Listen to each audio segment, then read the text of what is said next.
sick, but I have two new assignments from heaven. Number one, to strengthen the church. Number two, to prepare the young people for the next move of God.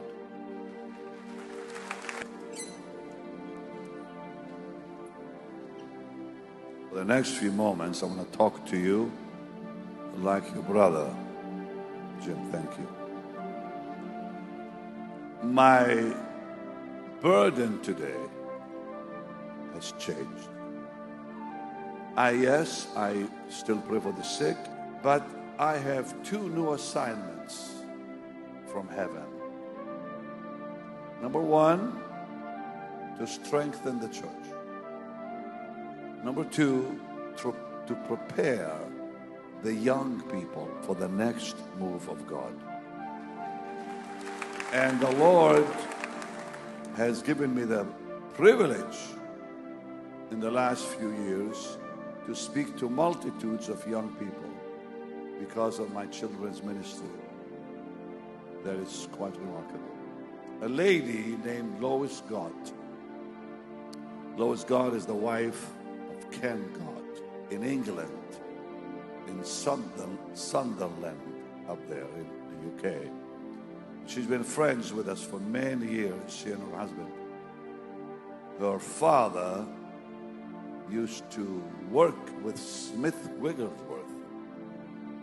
My wife's father used to play piano for Smith Wigglesworth. So we go way back.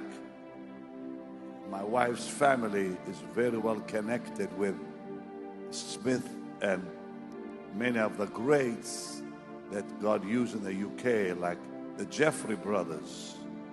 My wife's grandmother used to sing for the Jeffrey brothers in the Royal Albert Hall in London. She herself was a very popular singer in England before she was saved. So Lois Gott was in our home in the 80s, and she looked at me and she said, I had a vision of you. And she rarely ever had said those words before or even after. She said, I saw you with white hair. You had all white hair. You walked slower. You looked just about the same. But thousands of young people were in front of you. And I never forgot that. And here it is. It's happening now. And what is so wonderful is I understand that a high percentage of youth with people here are young people. And 80%, we hear 80%, I think we were told, of the population of Kenya now are youth. I was told that by the First Lady. So it seems there's a new generation coming up. And I pray God will use this amazing... Look at all the hands. Look like that. All the young people wave. Look at this. That's what, 80% or more of this audience? Somewhere there. 90%. And I want to be able to help you, young people, because I believe that I was born at the right time. Like 1952 was the year when God began to raise people like Billy Graham and Kathryn Kulman and others. And by the time I was saved, they were already very well-known people in the world.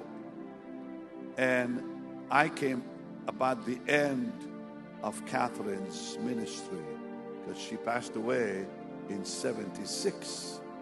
And in 1973, only 3 years before, is where I went to her meeting. So for 3 years, I sat under her ministry. Now I can talk about it. People like Oral Roberts was my neighbor for 20 years. I saw him every week for 20 years.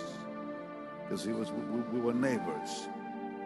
And Rex Humbard used to minister. Many of you maybe don't know the name of Rex Humbard. He was the first man to ever preach the gospel on television in the world. From Akron, Ohio, the Cathedral of Tomorrow was the church in America that was the church, the only church on television on Sunday morning. And he was Elvis Presley's pastor. And he ministered to every president would call on him. And the three big names in those days in America were Billy Graham, Oral Roberts, Rex Humbard, in that order. And they were dear friends, all of them, to each other. And here, Oral Roberts preached for me and ministered in our crusades. And Rex used to preach every Friday morning in every crusade for years for me, because he would bring the salvation message. And what a precious man of God he was. And he's in heaven today. And many others. Derek Prince, you probably heard the name of Derek Prince. He conducted my engagement party.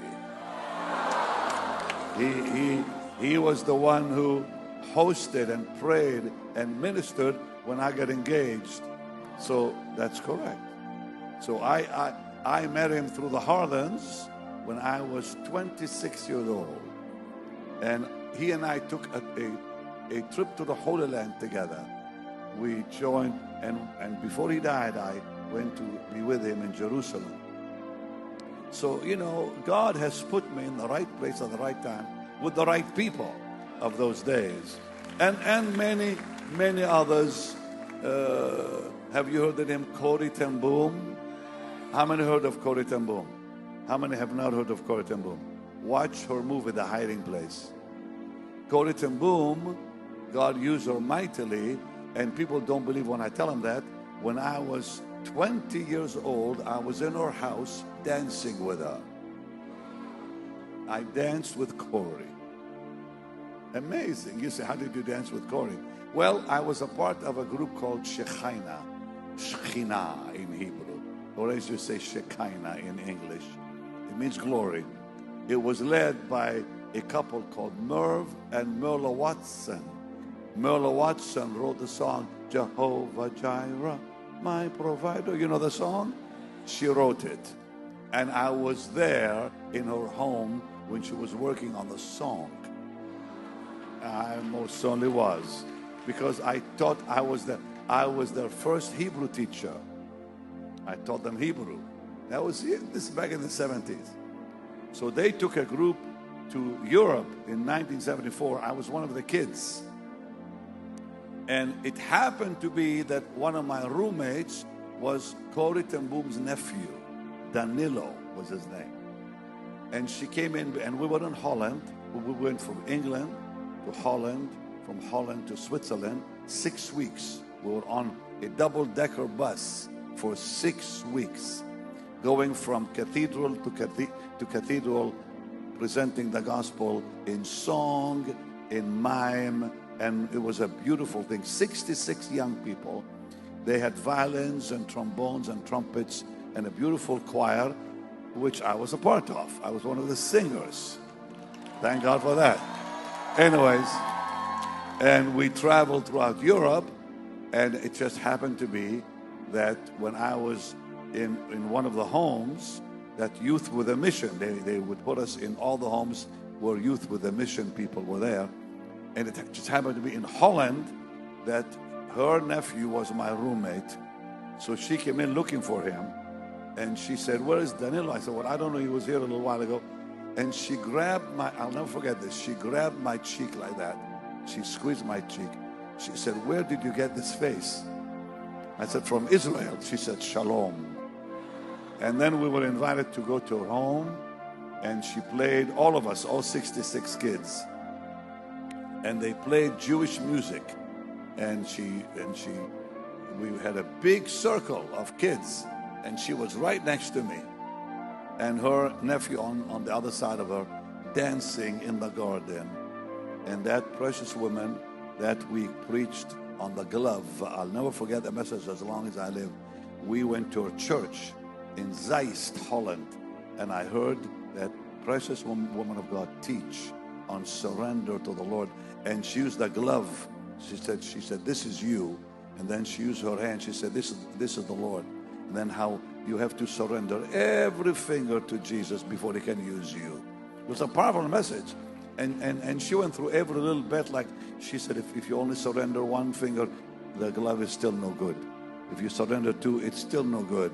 And all 5 fingers, she said, must be in there before God can use you. It left an impact on me. So, you know, here I am, 71 years old. These great people are going to heaven. And may I even add, before Corrie passed away, she was buried in California, close to where I lived. And her assistant called me to come and see her. So, you know, it's been a wonderful life I've lived. And now I can talk to the young people about the greats of the past.